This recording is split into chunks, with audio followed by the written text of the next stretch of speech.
EPOC, por sus siglas, significa enfermedad pulmonar obstructiva crónica y se refiere específicamente a una enfermedad crónica prevenible y tratable, caracterizada por una obstrucción del flujo de aire de manera persistente y que tiene como principal factor de riesgo el tabaquismo, exposición a humo de leña, entre otras.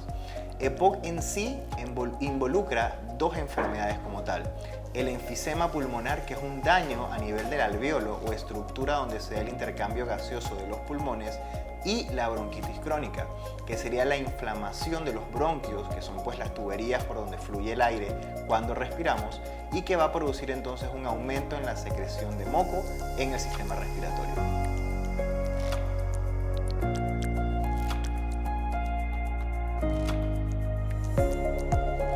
Bien, la EPOC usualmente tiende a presentarse por un cuadro bastante crónico, es decir, que no es de una semana o 2 semanas de evolución, sino 6 meses a un año de presentar tos, falta de aire, y a veces el paciente puede presentar también como un pitito en la respiración, que son las llamadas sibilancias.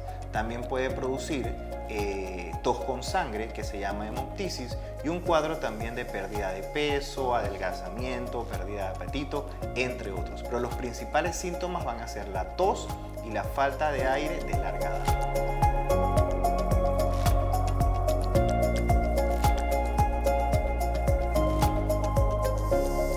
Realmente en Panamá tenemos la disponibilidad, pues tanto en el sistema público como en el sistema privado, de las pruebas de función pulmonar que nos permiten hacer el diagnóstico de la enfermedad.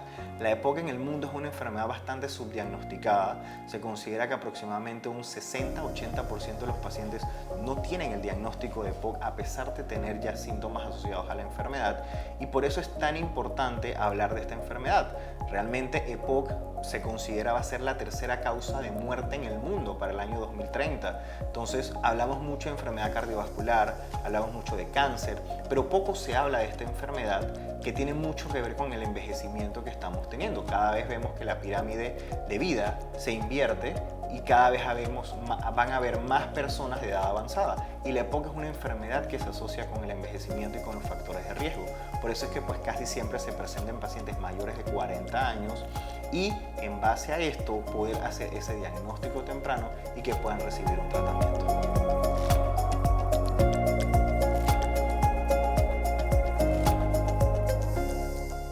Sí puede ocurrir. Realmente, pues dentro de las causas de EPOC, lo más común es lo que ya mencioné: tabaquismo, humo de leña, humo de biomasa, vapeo, infecciones como la tuberculosis, exposición a minería y cosas así, es lo más común.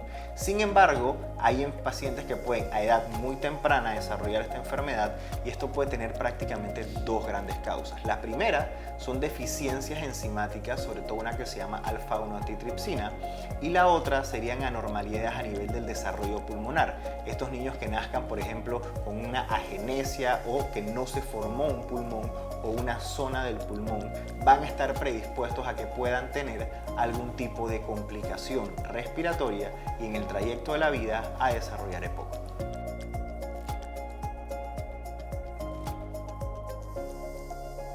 Objetivamente, un paciente con EPOC, lo ideal es que viva su vida lo más normal posible.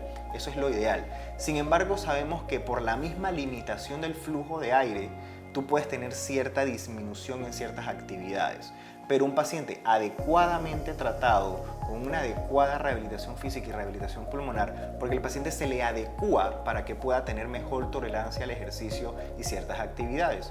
Una vez que esto se da, evidentemente el paciente lo ideal es que lleve una vida lo más normal posible. Sin embargo, una vez que la enfermedad es diagnosticada muy tarde, o pacientes que evolucionan rápidamente ya prácticamente a necesitar oxígeno prácticamente en casa incluso, ya tenemos pacientes que no van a ser tan funcionales, van a tener mayor limitación en la actividad física. La EPOC puede ser una enfermedad muy discapacitante que incluso puede ser causa de ausentismo laboral y causas de lo que son trámites de pensión y todo lo demás anticipada en los pacientes.